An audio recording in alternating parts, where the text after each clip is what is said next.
right now on KREM 2 News at noon. Snow, rain, wind, and cold. We've got it all, and we are tracking it all as the weather continues to change throughout the inland Northwest. Hi, everyone. Thanks for joining us. I'm Laura Papetti, and we do have team coverage for you here at noon. Nicole Hernandez, she is live with a look at the conditions in North Idaho. Hi, Nicole.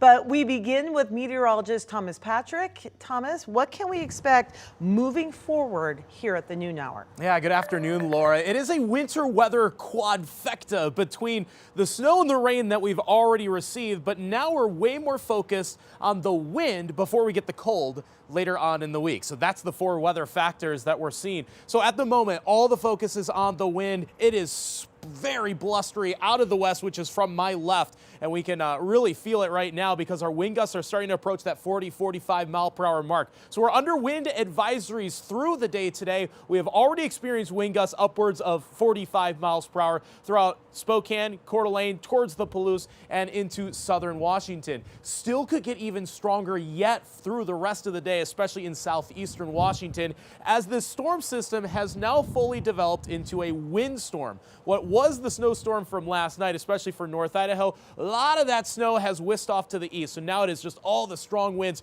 right on the south end of that low pressure core, which is just straddling the Washington and British Columbia border. But we did get quite a bit of snow in our northern areas from yesterday and this morning. Sandpoint topping 8 inches of snow, Cusick at 9, and Usk in Pend Oreille County 10 inches of snowfall to lead the way. But again, it's all about the winds for today. Certainly could be more than inconvenient. The handful of power outages are possible due to the winds being at this strength, at 45 miles per hour or above. And yes, it lasts all the way into the evening hours tonight. So again, this is weather factor number 3. Snow, rain already out of the way, getting the wind, but the cold comes next. And coming up, I'm going to detail just how bitterly cold this upcoming weekend is set to be. All right, my friend, to help you understand the type of damages we could see with today's winds, we put a chart, or we have a chart here that's been put together by the National Weather Service. Wind gusts of 40 to 50 miles an hour. There could be down tree lines and possibly a few trees that come down. That can mean isolated and scattered power outages continuing. And as you can see, damages and outages would increase as those winds would increase as well. Sandpoint is one of the areas that got the most snow in this recent storm. KREM 2's Nicole Hernandez, she is live there. And how's it looking at this noon hour, Nicole? Hey, Laura, yeah, I have a couple of things to show you. Number one, if you heard Thomas, he said Sandpoint got 8 inches of snow. Take a look at this. He wasn't kidding. There is a lot of snow. I know this is a trash can, but it's a really good indicator of how much snow built up because, you know, obviously this wasn't shoveled or snow blown or anything like that. So a lot of snow fell here in Sandpoint. The other thing I want to point out, every so often this road sign here moves in the wind. Right now the wind's nice and calm, but those gusts are definitely starting to pick up, moving some of those road signs and trees and such, of course. But definitely a lot of snow. As for the roads themselves here in Sandpoint, Sandpoint has done a very good job of taking care of their roads. The roads here actually were better and less slick than some of the roads Al, our photographer, and I were driving down in Coeur d'Alene. So not so bad in terms of road conditions up here, but they definitely got hit with a lot of snow. People out shoveling all morning long here. You can see this guy here shoveling as we've been driving around. A ton of people doing just that. We actually talked to one man who turned 80, and he says since he's gotten a little bit older, he's glad that this year he hasn't had to snow shovel or snow blow as much. Usually we'd have a couple of feet on the ground about now, yeah. So where the plow's at in the streets and everything, the berms and stuff would be probably 5-6 feet high.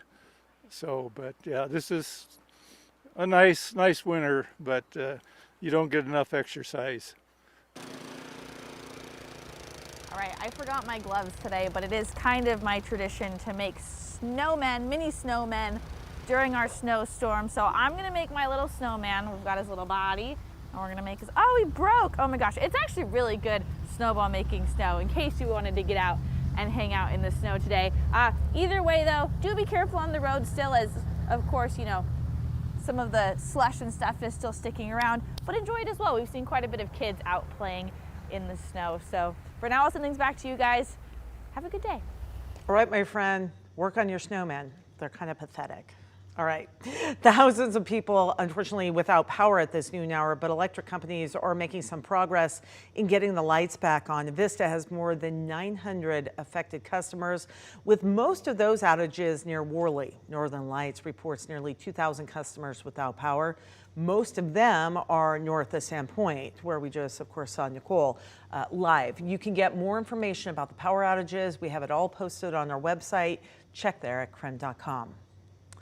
The road up to Mount Spokane, it is back open at this noon hour. Road crews shut down State Route 206 early this morning, and that was because of several downed trees and power lines.